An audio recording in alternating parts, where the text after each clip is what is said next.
Hello, welcome. I am Melissa Hull with Pelham Living, and today I am at Aveanna Hospice Care with Christina and Lee.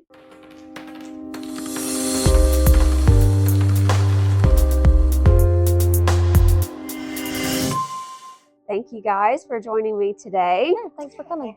So this is a little something different that we're doing. We have Christina, who is the Care transition liaison. There you go. And Lee is the executive director. So let's just start out with, what do you guys do?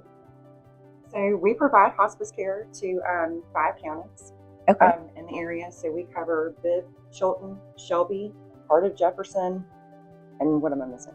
Tuscaloosa. Okay. In Tuscaloosa County. Okay. Yes, so it's a very large coverage area. Yeah. We service patients, all over the place in here. So, like I said, we cover the 5 counties. We do have sister offices that are around us who cover other areas. Okay. And so what is when you think of hospice, you usually think of just kind of end of life care, but explain to us exactly what is hospice care? Hospice care is all-encompassing care. What we like to tell patients and families is we become your one-stop shop. So a lot of times we get patients on service who've been seeing, 5 and 6 different specialists, and so they no longer have to focus on going to those specialists. We bring care directly to the home. Okay. So nursing care under the direction of an MD. Okay, Lee, so you said one-stop shop. What exactly does that mean? So hospice provides a wide range of disciplines inside the home. So you have a skilled nurse who's seeing the patient. The skilled nurse is kind of like the leader of the group. So they're going to drive most of the care. Skilled nurses, typically we start out at 2 times a week, and then we increase visits from there depending on what the patient needs. So with all of that being said, at that time, families can choose to have a bath aide come in, so they can provide personal care. Bath aides typically spend 45 minutes to an hour showering, brushing teeth, helping get dressed, helping get out of the bed. Oh, wow. Things that, maybe we have an elderly caretaker who it's a little bit difficult for them. That's where we kind of step in and our aides help with that. Okay.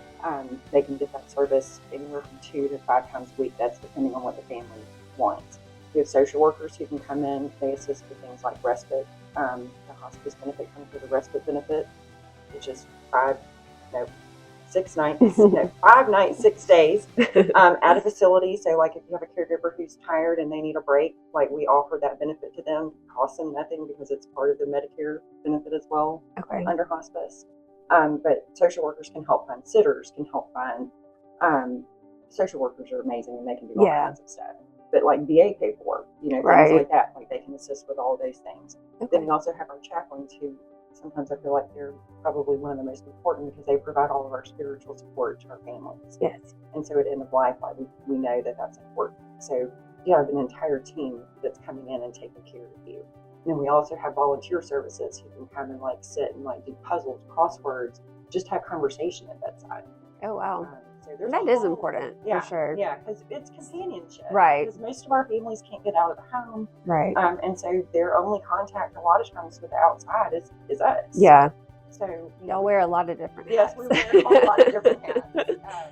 And so, someone might be thinking maybe they have a loved one that needs a little extra care. What are some signs and things that maybe you can look for, even if it's not just end-of-life care, but hospice care that you guys offer?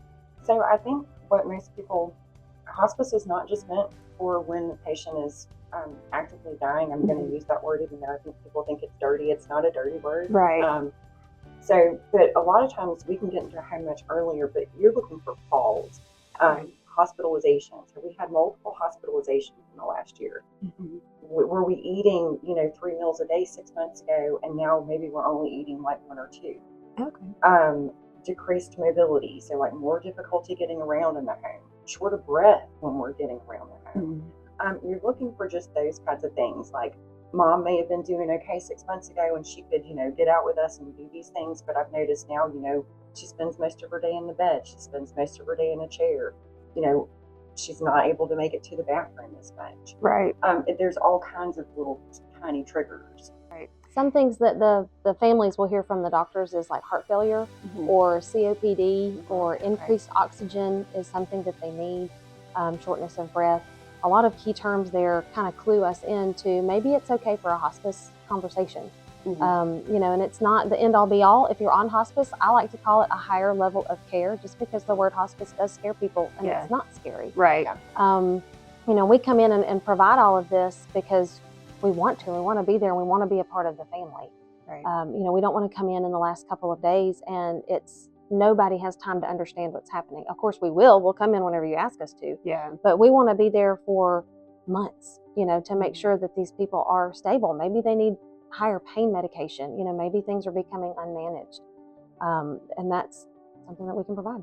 Well, develop trust, right? Yeah. That's what we talk about a lot, right? We want to get in early so we can develop trust with our patients and the family. I mean, that's what we do. We're coming into their home. It's very personal. Right. Like what we do is extremely personal. So the sooner we can get on board, when they start noticing these small changes, the better, because it's just going to give us more time to get them comfortable, to make sure that everything is nice and smooth. Yeah. And everybody's prepared. Yeah. And the nurses in the home, you know, they see the families 2-5 times a week or more, whatever's needed. You know, you can call us at 2 a.m. and we'll be there if you need us. Yeah. We're 24/7, 365, no matter what. Yeah. But, you know, even after that, we don't just disappear. Even after someone passes, we have a bereavement plan for 13 months that is counseling for any part of the family that needs that extra, you know, kind of help. Yeah. But being in the home and in the family, you know, the nurses kind of get to see if somebody's declining a little bit more, and they can help the wife or the husband or the kids or whomever know what's going to happen next. So you're not taken off guard. You're okay, well, now this has happened, so what's next? Mom's having a harder time breathing, so what happens after this? We get those questions a lot, and we do get, well, how long? I'm not going to answer that, because that is not my position or my authority to give somebody a length of time, but we can tell you what's going to happen. What does it look like? And I think that kind of helps spouses, families, everybody kind of understand where we are. So we don't have we got to go to the ER. I got to call 911. No, I need to call my nurse. Yeah. And that's where the trust comes in. We want them to call us. Right. And that's, you know, I've just had a very brief experience with hospice, but like you said, it's just, it's that kind of extra care and reassurance, because it is scary whether they're going to graduate out or not. It's just someone that, you know, is on that professional level to help you through, and like you said, prepare the family for whatever it may be. And I think it kind of takes the burden off of the family. You know, and they may be on hospice for a couple months and kind of stabilize out. You know, Medicare gives us guidelines that we have to follow, and if they don't continue to hit the hospice guidelines, we can bounce them back to home health. And they can stay there for a little bit, or they may not need us for another year or 2 years. Yeah. But, you know, when they call us, we're here. So when they call you, so how how do they get in touch with you? Or if a family feels like they, you know, need this type of care, what do they need to do? So if a family say they're in the hospital, they've been admitted through the ER or whatnot, and they've decided that, no, we're not doing these surgeries, or, okay, this progression is worse than we thought, we want hospice. They need to let the hospital know. And they'll send us a referral. There's a whole portal system. They have case managers in the hospitals that kind of help them go through their care. They let them know what they're looking for and that they want to choose Aveanna, and then we get the referral. Once they hit the referral, that's when I step in. And then I come meet the families. I have any kinds of discussions. I explain what's going to happen upon admission, what happens after that, and what their hospice journey looks like. I explain all of that. I get a lot of medical questions, happy to answer. I get a lot of what ifs, this, that. I answer anything that's kind of thrown at me. Doctor's offices, the same way. We get a lot of referrals just from regular doctor's offices, because they have watched their patient of 20 years or of 1 year. Right. They've just steadily declined for whatever reason. Community referrals, just give us a ring and call our phone number. It's 205-663-6887. And then we take it from there. Awesome. And you're online. What's your website? How can people find you aside from the phone number? Are you on social media or anything like that? Yeah. We're on all the platforms. So we're on Facebook and Instagram. And then the website is Aveanna, that's AVEANNA.com. Very simple. Perfect. All right, guys. Well, thank you so much for meeting me and informing everyone of, you know, when a lot of people will need this care. And so it's nice to know that you guys are right here in Pelham. Y'all do have multiple locations, and just a little bit of insight. You know, I think there's always this kind of, like you said, misconception about what hospice care actually is. And it's really nice to have that explained, that there's actually a whole broad spectrum of it. A lot of people wonder, well, how am I going to pay for this? How do I do this? These nurses are coming in. I know they cost money. Right. It is absolutely no cost. Insurance pays for it. It goes through Medicare. Okay. We get everything covered. And I remind everybody, when you get your paycheck, there's that little bitty line right there. You've paid for this for your whole working career. Use the benefit. Call us. Yeah. Awesome. All right. Well, Lee and Christina, thank you guys so much. Thank you. We Thanks for appreciate coming. it. Absolutely. And this has been Melissa Hull with Pelham Living at Aveanna Hospice. Thank you.